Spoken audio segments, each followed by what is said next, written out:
Well, here we are again. We made it.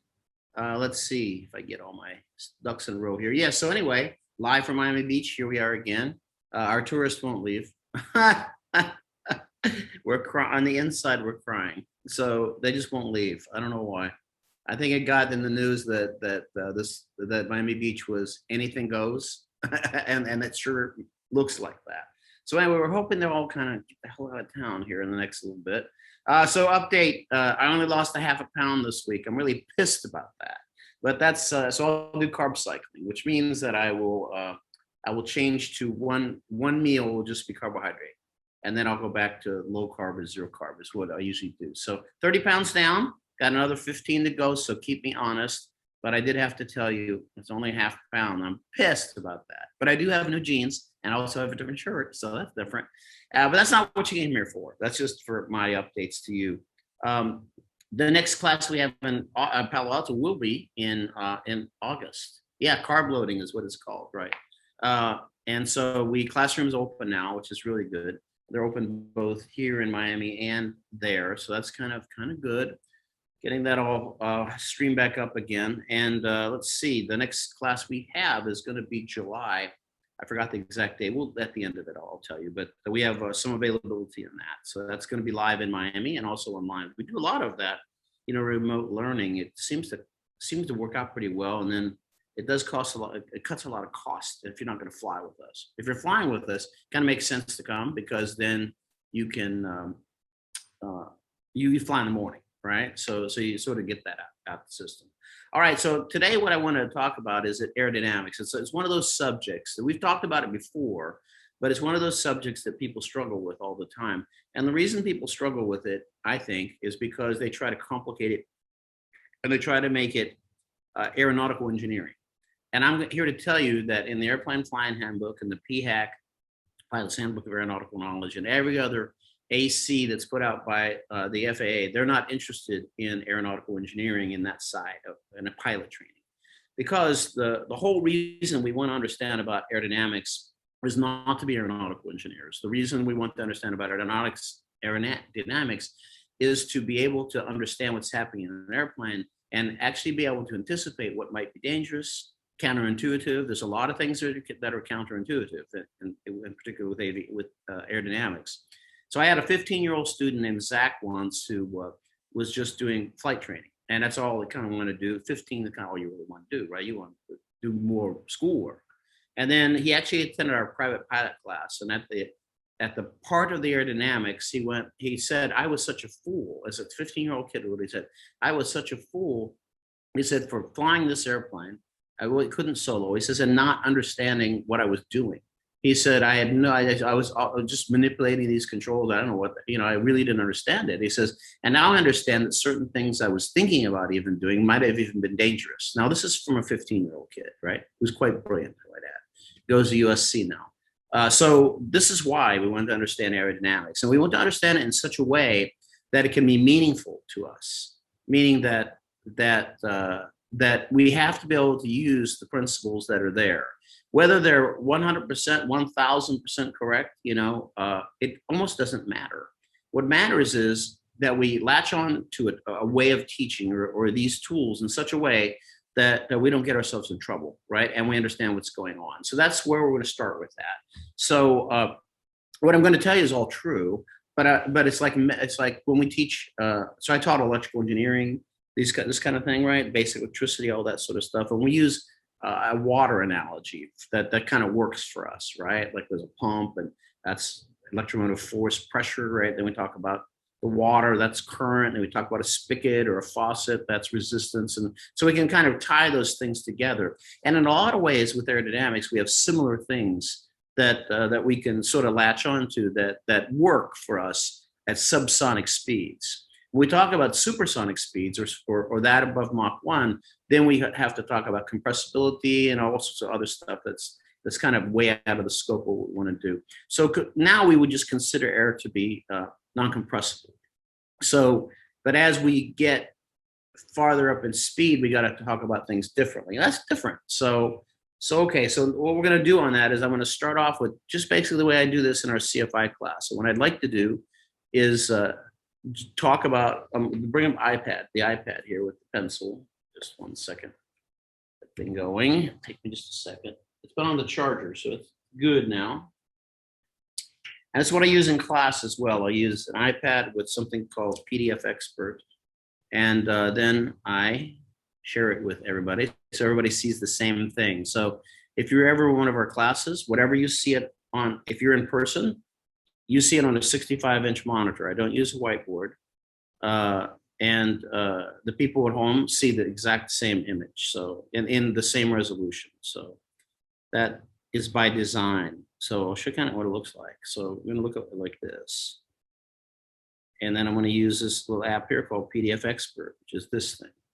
And I just use it as a whiteboard. So so what I wanted to do is just begin by saying that what we have to do is, in order for an airplane to fly, we have to overcome its weight, right? I think we kind of understand that. And so if I have like an airplane that's here and it weighs 3,000 pounds, I have to generate an opposing force of 3,000 pounds for the airplane not to accelerate and stay where it's at. If I can't generate that, this airplane is not going to fly, right?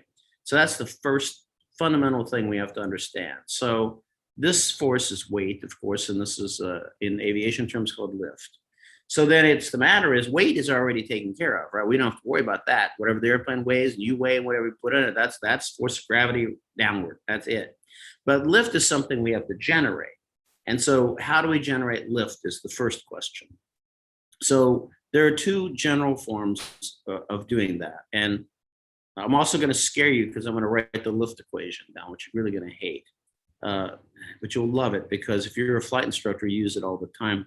It simplifies life for you. So I'll show it to you in a little bit. But anyway, so the first thing is we can develop lift by just impact, by pressure. So it means that if you take like a board or your hand out the window of a car like that, and this board is going this way, if it's going that way, then the relative wind that it's experiencing, or the wind in which it's going to encounter, is going to be from this way, the opposite way, in exactly the same way that it's moving.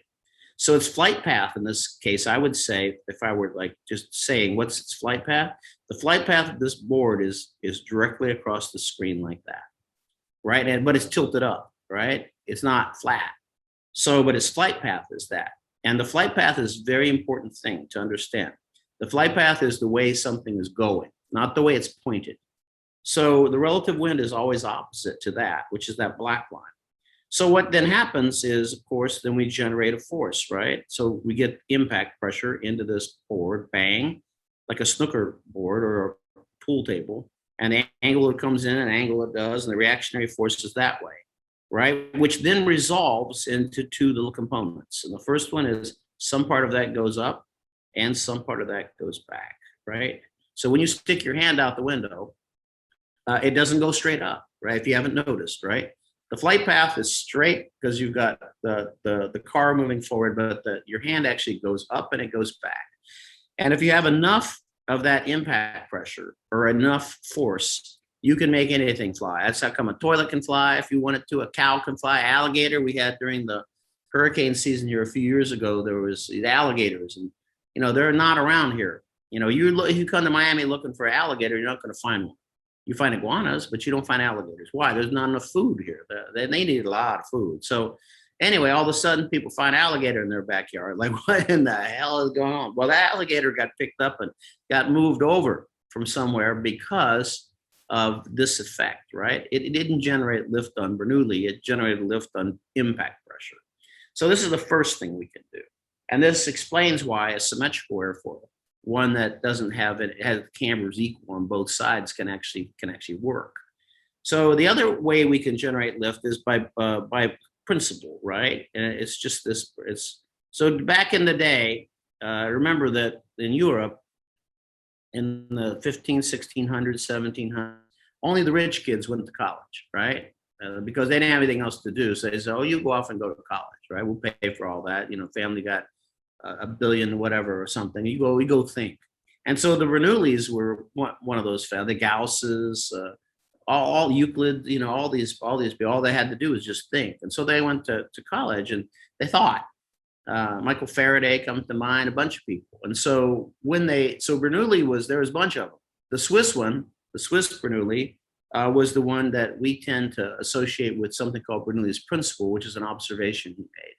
And we use it in aviation. I'm going to show you how it works here in just a second, along with a cool little app that you can buy.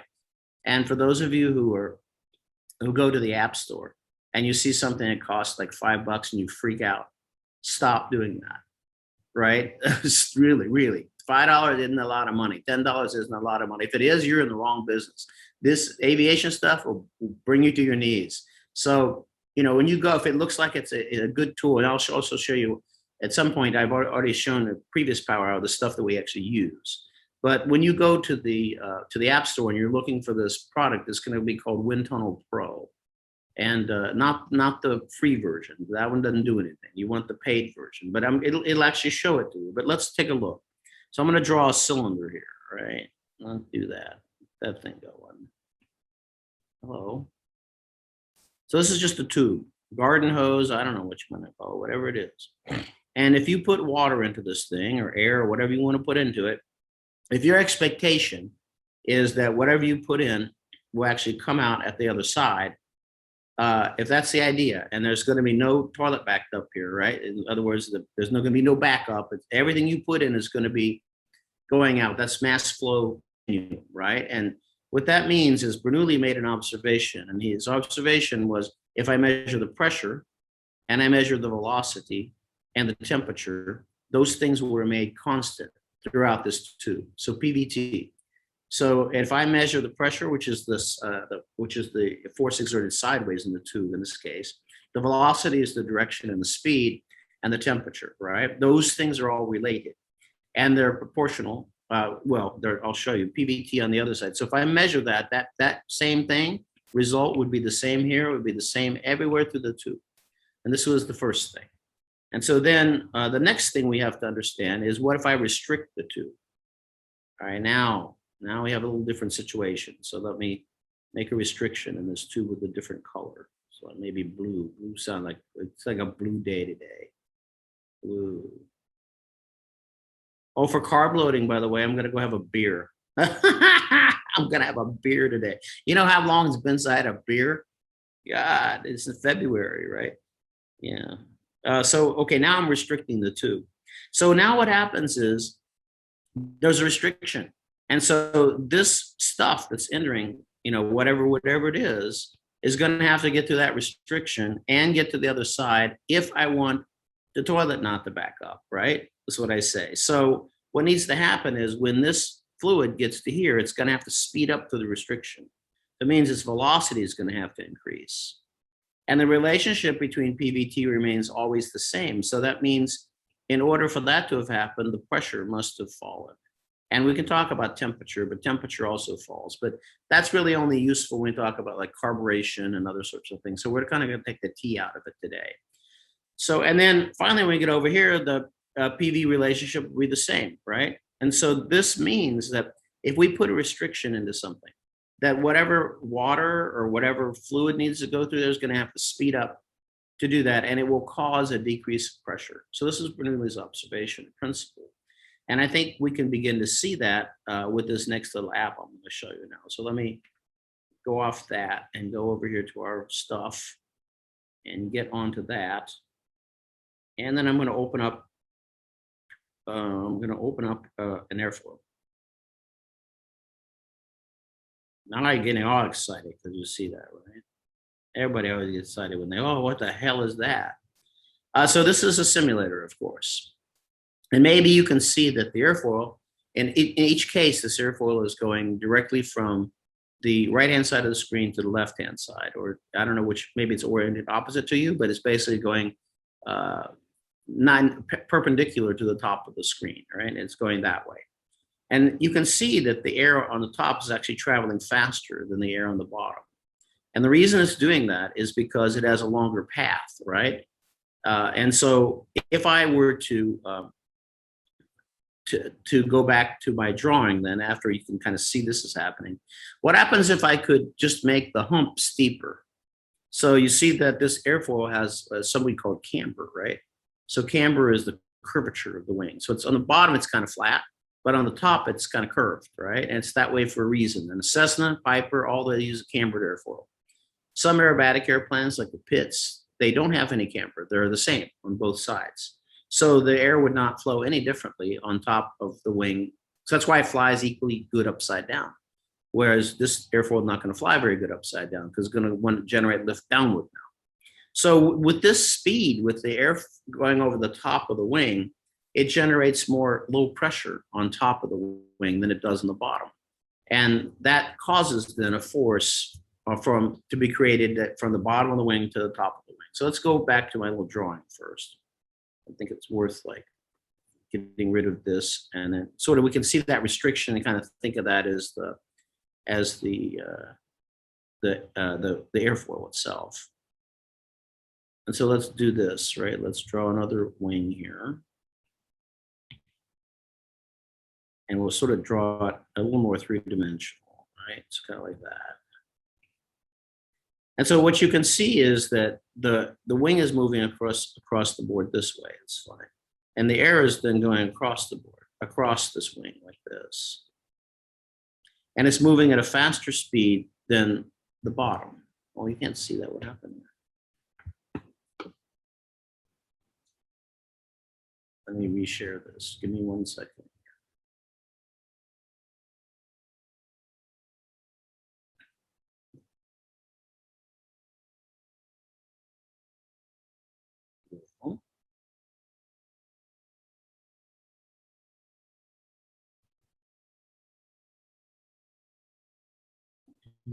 Just 1 second.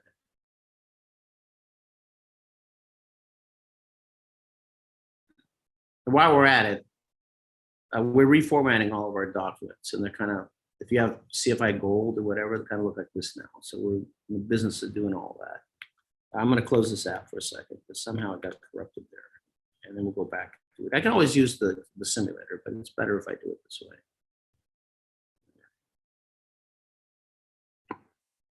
Let's see if that will work.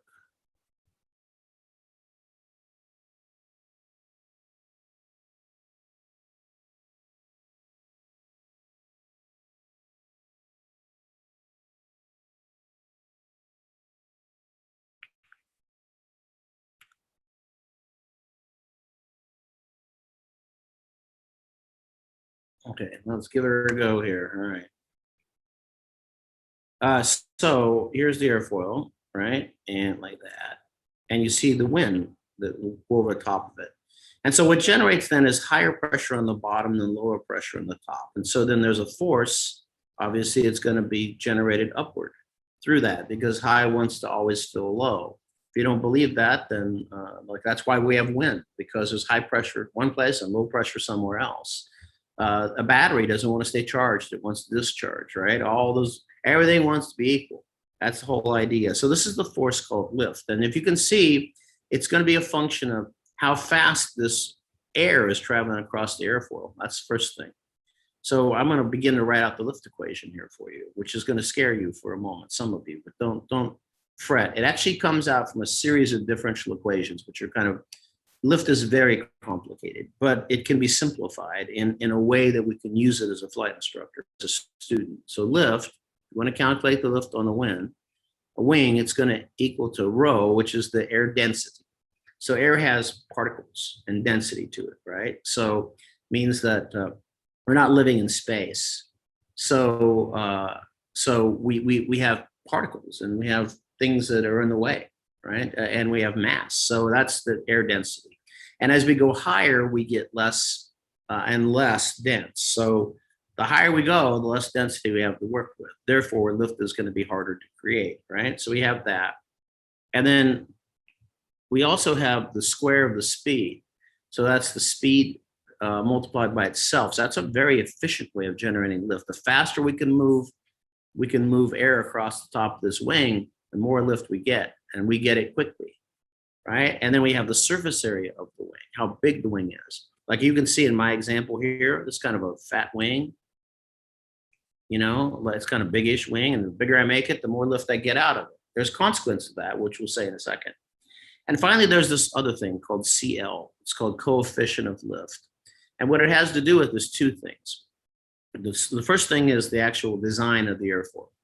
So yes, the surface area matters, but it also matters what the wing shape is. And so that's part of it, but there's something else that CL means, which makes us explain aerodynamics a lot easier to the student. It's called angle of attack, AOA. That's really what that is. So now I need to explain what that is, because a student at this point would be confused and say, okay, I understand density, I understand the fact of speed, the surface area, but this AOA thing, I don't know what that means. So let's erase this and let's do something here. So I'm going to label the parts of the wing. So here's a wing, just side view, right? And I'll draw a line from the leading edge to the trailing edge, which I'm sure you know this already. That's leading edge, trailing edge. This is the chord line. And then the curvature of the wing is called the camber. So the wing itself, in every example that I give, and I would encourage you to always orient everything in this exact way. Left to right, top down. Don't ever make that like heading 330. Right? Don't ever make this heading 275. Always make these things relative to like north, so the student can actually get what's happening, right? So they don't get confused in what you're trying to accomplish. So let's get rid of this thing, and we'll go back to a pin. So the wing in all cases is going this way, right? Every case. It's just tilted a little bit. All right, and so then the relative wind in which this wing encounters is always opposite its flight path, like that. So exactly opposite. So if I tilt the wing up more, if I decide to make the wing, I'm going to make the wing now more tilted, like that, angled up more. Then it's still going, which way? It's still going always in our example, that way.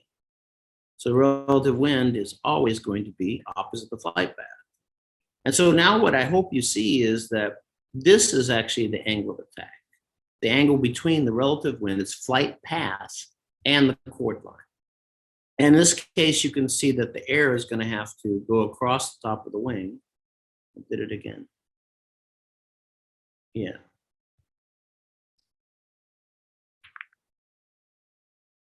Let's go back to our simulator. So the air is going to have to go across the top of the wing. Right? And when it does so, if I were increasing the angle of attack and the airfoil is still going the same direction, look at the lift number that's down here. It's increasing. And it's increasing because I'm making the hump steeper, right? I'm actually making the path by which the air has to flow over top longer. And I can continue to do that. And so the relationship then, if I were to, I'll just go a little further. We can do that only to a point though, because what will happen is we'll get to a point where the air can't attach to the wing anymore. You can kind of see it happening a little bit off the back. You can kind of see that starting to burble back there. And this is the beginning of an aerodynamic stall, which at some point the air won't be able to attach and we won't be able to generate any more lift by angle of attack. That'll be the end of it. In fact, you can see it happening kind of right there, right? That's what's happening. So now the airplane lift goes really, really, really down. So the only way for us to fix that is to change angle of attack, lower it, basically what it is.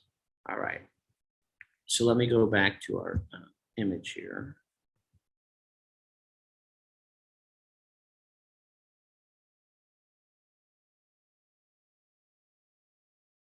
Can do it. Why does it look like that?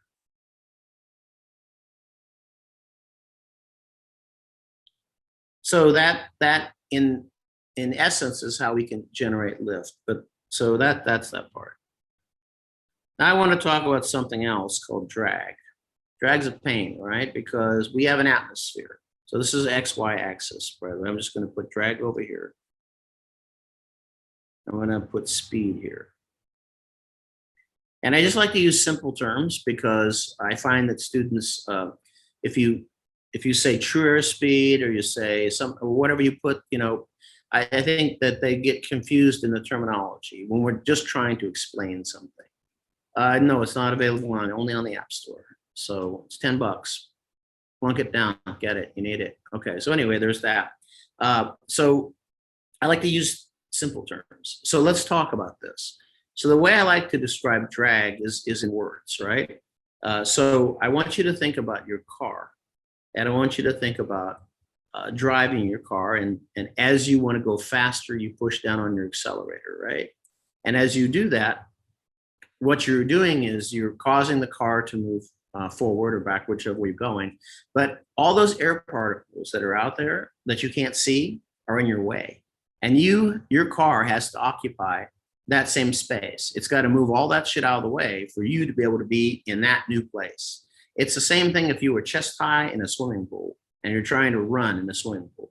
Well, that's going to be hard for you to do because you've got to displace all the water that's in your way to be in the space where you want to be, because there's water there now. So that's even a more viscous, even a more dense atmosphere, right? So the idea is the faster you go, the more of these particles you got to move out of the way.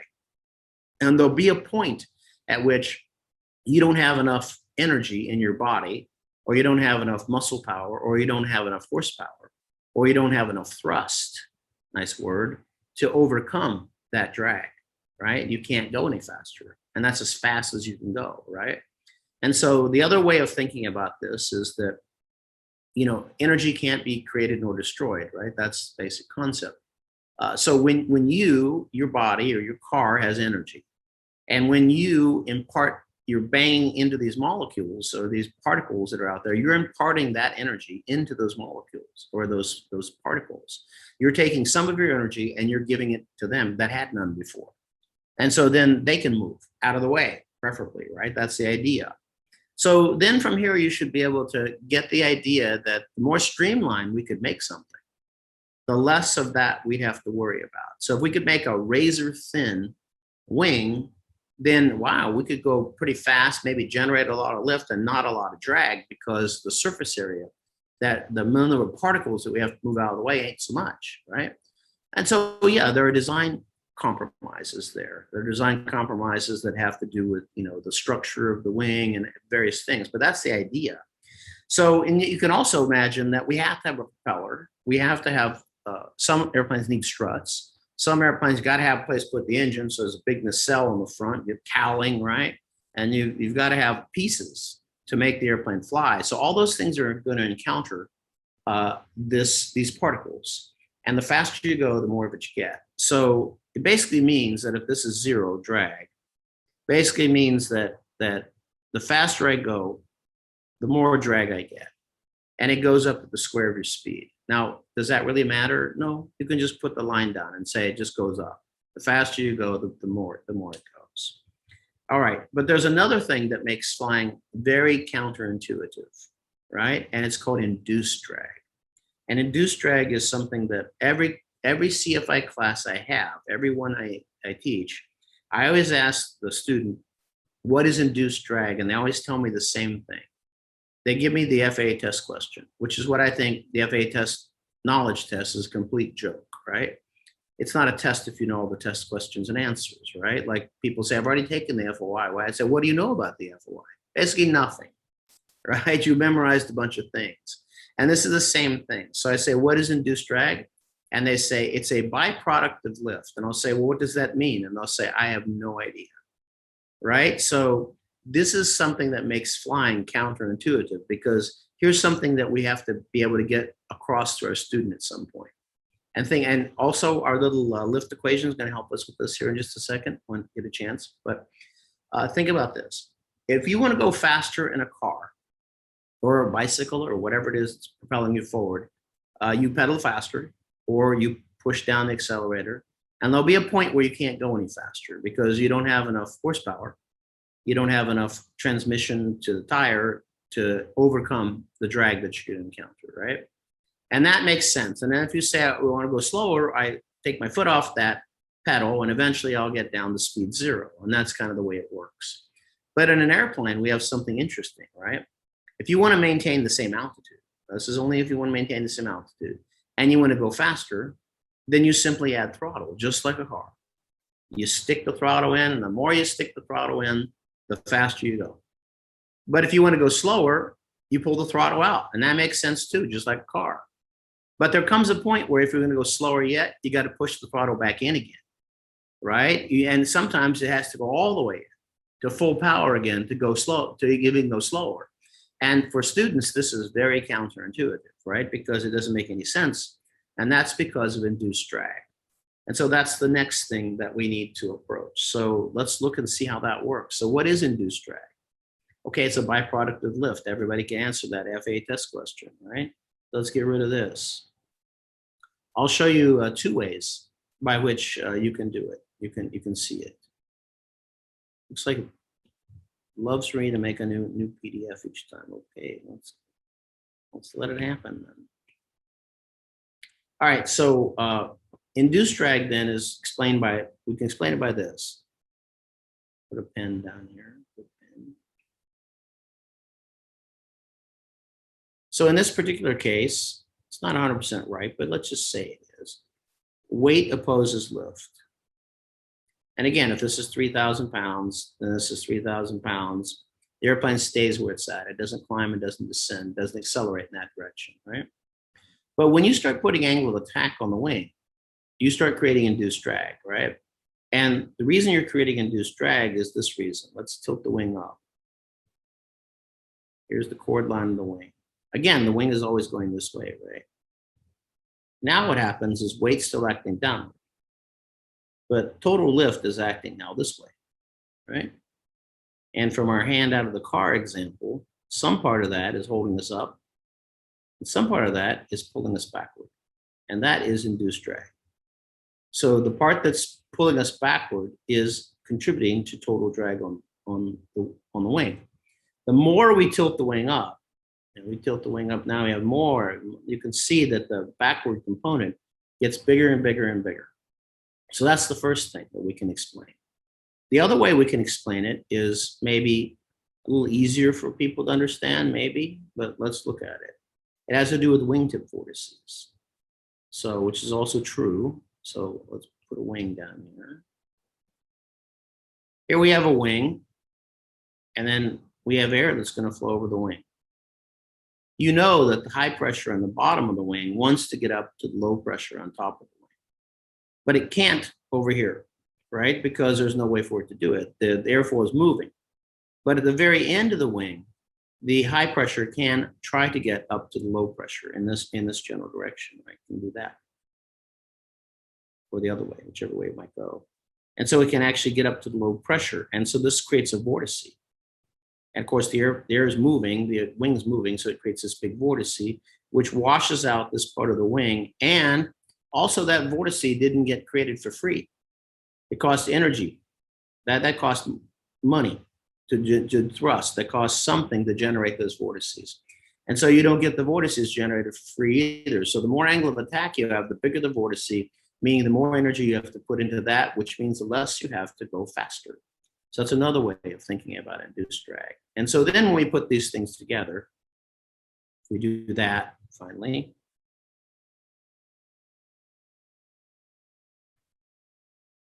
Let's do that. Put them together. Then we should have a curve that looks like this. Speed, drag. And if we combine, so that means that the faster we go, the less induced drag we have because the angle of attack is low, right? But as we have to increase the hump and tilt that lift vector back, then it's going to go like that until we get to the stalling speed. So when we add these two things together, then we end up with a curve that kind of looks like this. It looks like just a green line right there. So it's interesting how it isn't like my eraser on the app today, but so I just make a new one each time. So that's our new curve, and so let's look at it now because I want to put some features on it. So speed,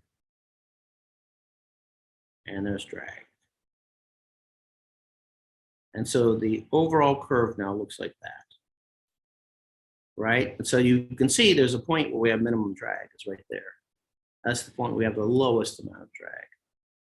So But we also now can kind of modify this a little bit because we haven't talked about thrust, but we can put that instead of drag over here on the side, we can sort of erase that. And we can just say, this is the percentage of power that we have available out of the engine. This is 100%. That's 100. This is like 40%. I don't know, something like that. And of course, we do have a propeller, and the propeller will allow us to generate some amount of power or thrust here on this side, or power if we'll talk about the other one. But so this is, if I label this, this is the power available,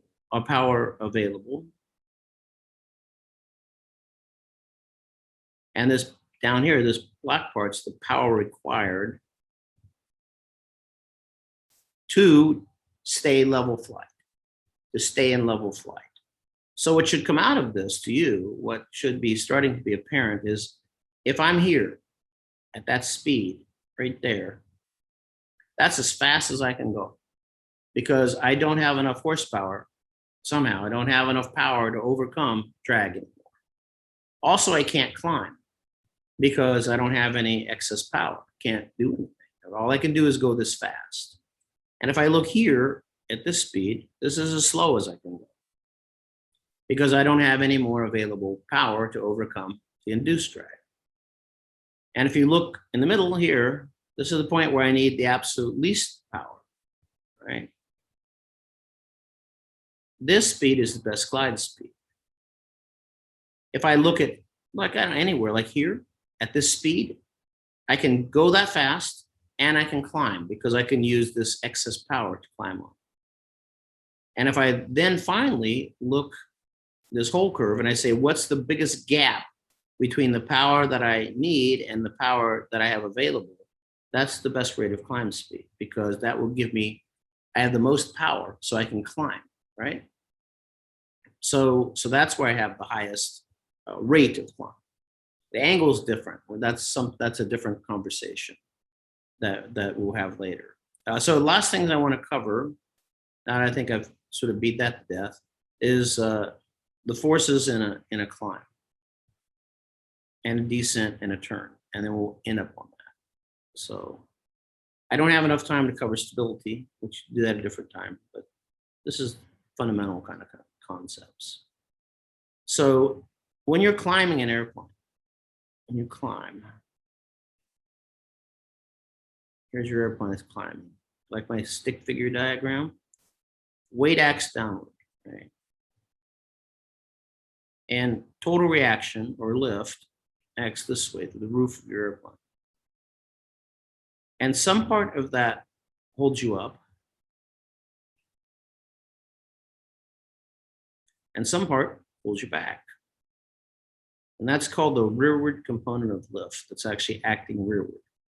And according to Newton, of course, every action, there's an equal and opposite reaction. So what is the reaction then to this total lift? Well, that's the weight that opposes lift, which is here. And that's the same, whatever that number is the same number here. And there's a rearward component to that as well, right? That's the rearward component of weight.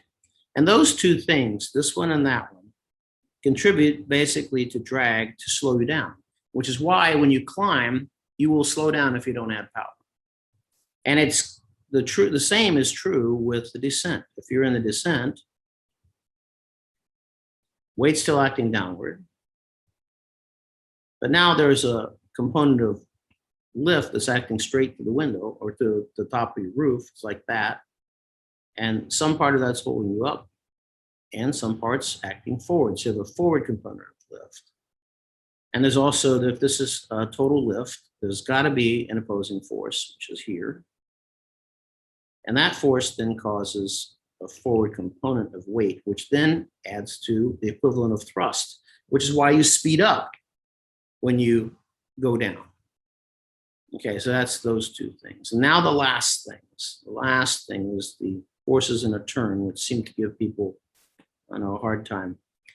One thing that people tend to not understand if they're not from a science background is something called acceleration. Acceleration is can be a change of either speed or direction, right? So when you're a straight level flight and you're at a constant speed, so meaning that your speed is not changing and your flight path hasn't changed, so you're not changing the flight path, and you're at the same altitude, you're not accelerating. So you're at 1G and you don't, if there were no noise or no turbulence, you wouldn't feel like anything was happening to you, right? So that's unaccelerated flight. But as soon as you change the flight path of the airplane, you notice there's G on the airplane, you feel it. Because you're changing the direction, you're accelerating it. Anytime you're turning an airplane, you're constantly accelerating it because the airplane's constantly changing direction, right? So anytime you're turning an airplane, you're going to have acceleration on the airplane, right? So the forces in a climb, or we already discussed, but the forces in a turn kind of look like this. So I put airplane is turning. Weight still acts downward, right? Lift still acts that way. And then, as the FA likes to say, this is the vertical component of lift. And this is the horizontal component. And this is the force here that's actually causing the airplane to turn, right? Because it's the force that's being directed towards the inside of the turn. What's not being shown here are the opposing forces, right? And I can also tell you that when you bank an airplane, so first we had 3,000 pounds straight up, opposing lift, if we had unaccelerated flight. So 3,000, and this is 3,000. But when we bank this airplane over and we don't change anything, this is still 3,000, right? That didn't change. But this number has got to be less than 3,000, right? It can't be 3,000 because that's the biggest part of the triangle. So in order for us to stay upright, to keep us level, we have to generate more lift so that we can make this number 3,000. Pretty. How is that?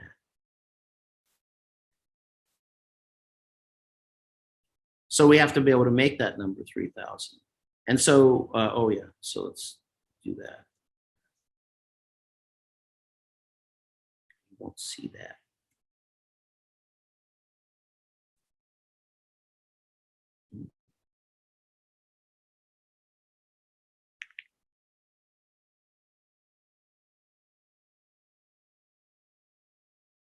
All right. So we make that turn, whatever we're doing, there's weight, still 3,000. This number has to increase. It can't be 3,000 anymore because you need that number to be 3,000 or the airplane's going to descend, right? This number has to be 3,000. And you can see this is the longest line in the triangle, which is here. And so that's called the hypotenuse of the triangle, and that's got to be more. And if it were 60 degrees of bank, which you can show from the PHAC or other places, then this number would turn out to be 6,000. You have to generate 6,000 pounds of lift in order for that number to be 3,000. So again, this is the horizontal component of lift, which is turning you, which we don't need to calculate. We could if we wanted to, but it doesn't really help us.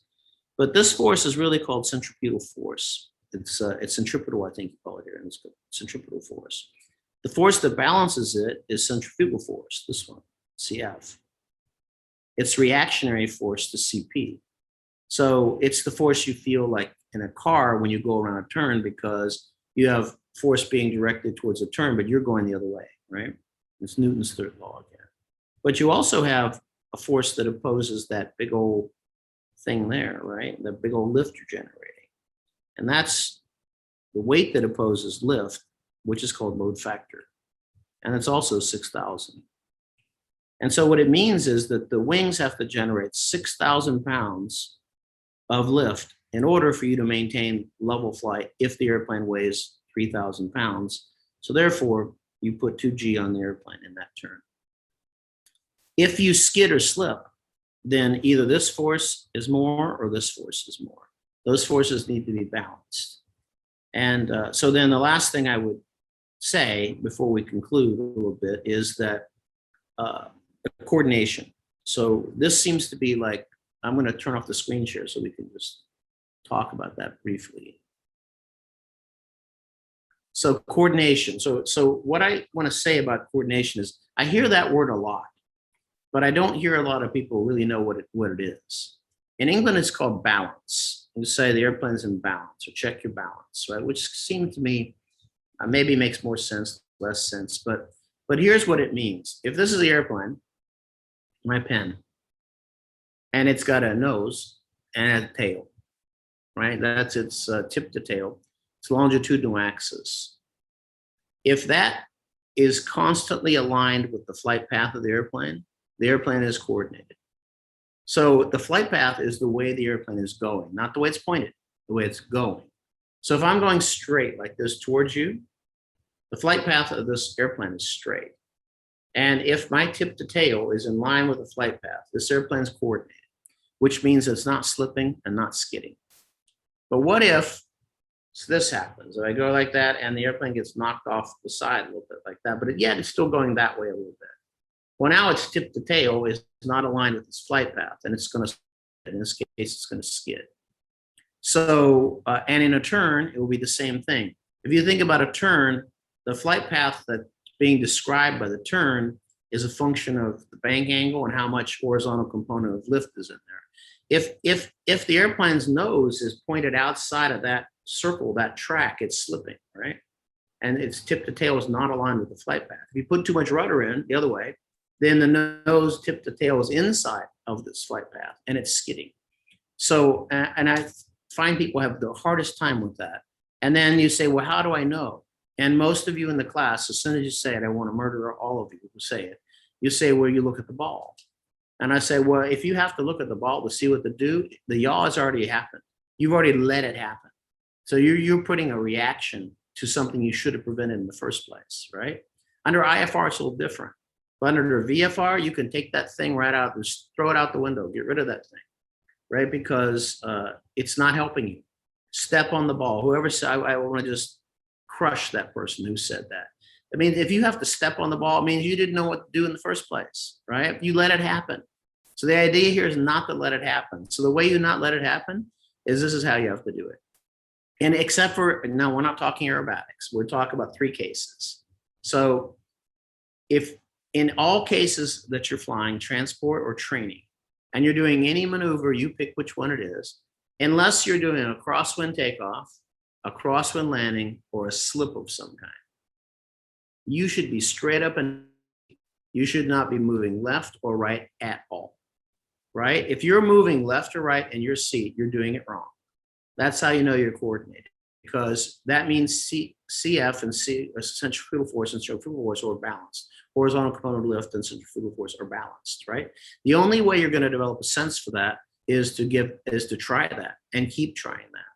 And then you don't need that ball anymore, because the ball is just telling you, you've made a mistake. Now here's how to fix your mistake, right? And I think that's a terrible way to teach. So, I mean, it's okay to teach subtle things. Now, again, we have sometimes underpowered airplanes. And so sometimes, like in a turn, if like in a steep turn or whatever, you might glance at the thing and see if you're right or not. I mean, I'd probably give you a point for that. But if you had a 600 or 800 horsepower motor out there and you did it, you would know right away you're doing it wrong, because the airplane would be slipping or skidding so hard that you would have no choice but to put in the correct rudder pressure. And you'd put it in there until you felt like you're straight up and down your seat. So that's what I have to say about coordination. Now, we'll do another segment on aerodynamics, not this time. And what I'd like to cover is stability, how we get stability in the airplane. And we're going to talk about some of the other VA and how it changes with weight, why it changes with weight, and a few things like that. You're going to get you get something from Nick. He's going to send you a document. It's usually an outline, but it will send you a document about Teach, Brief, Fly, which is our thing, which we have now. Also some course information and whatnot. And I think that's kind of like what I needed to say about it. I hope that it educated you. It gave you some insight into aerodynamics and gave you a way to simplify it to the extent that you can. And I think now if you go back to the PHAC, Book of Aeronautical Knowledge, and you read that section, it starts to read a little bit better. I find the same thing with weather theory. If you or the what's the other name for it? The weather theory and well, weather theory and FOI, fundamental instructing. If you just read that book, I don't think it helps a lot. I think you read it and you read it and you read it and you go like, oh my, I read it. Now I read 4 paragraphs down and now I don't remember what was in the first paragraph. I kind of don't know the relationships of that. So part of a job of a teacher, part of what we do is we try to make those connections, right? So that we give you a top-down view of everything. Like when we do FARs, we don't read the FARs. We give you what's in the FAR and how it applies to airplane, single engine, land. And then from there, then when you go back and you read it, that at regulation in the evening, you begin to get clarity on it. You go like, oh, I see how it works now. So you can't just dive into this stuff and expect to get it. And so I hope in the aerodynamics section, when you go back and you're able to do that, I think that would be the best approach. And then you can take from there. There will be some extra things in there, of course, and you can take from that. And hopefully you've seen this video. You can get this video on our member site. We only publish that on member site, but I do want to have the teacher pre-fly thing. Nick will send that out as a separate page. And then let me just see if I have any questions here. Yeah, I'm trying to connect the dots, right? Yeah, thanks, Herb. And also thanks for your email I got today. This building crash that was here in Miami Beach wasn't really in Miami Beach, it's Surfside, but it's like 1 step away from Miami Beach. So neighbor town, it's right up. And so that's kind of terrible that all happened. This building I'm in has been here since the 50s, so it ain't going nowhere. It's been through a lot of hurricanes. So, and our building at WeWork has also been there a long time. So it was an old parking garage before, and they designed those to survive hurricanes as well. So I think that's where I'm going to leave it. The next power hours, by the way, I just made a list of them. So let me just bring the one I can give you an example. So we're going to look at stalls and spins. What you really need to know to stay safe. I'm going to talk about one of them is going to be an airline pilot's mentality. Do you have it? Professional development, what's new and upcoming, and what you need to get ahead of the ball, right? Careful look at what you can do with your pilot certificate, commercial pilot certificate. There's new guidance now from the FAA on that. Cross-country flying across the USA, what skills do you need before you attempt such a thing? We'll have an interview with what it's like to be a regional airline pilot. I'm going to interview a new hire, and I'm also going to interview someone who's done it for a while. So you can kind of get you can take the rose-colored glasses and see the whole thing, right? So, you know, it's the shiny jet always wins until it's your job, and then sometimes it don't win no more. But other times it stays a very good career. So I want to sort of explore that a little bit. I also want to talk about finding a mentor as a new pilot and or a new CFI. So we're going to talk about how you find one of those and how that can save you like thousands of dollars and a lot of aggravation if you can find someone who can be like that. Should you teach a student in round gauges or glass first? We're going to take an in-depth look at that. How to get a remote pilot certificate to fly drones. Pilot or not, here are the steps. Then Gary's going to do in August autopilot pro tips. So the IFR guy that we bring in, and we'll have some other guest people.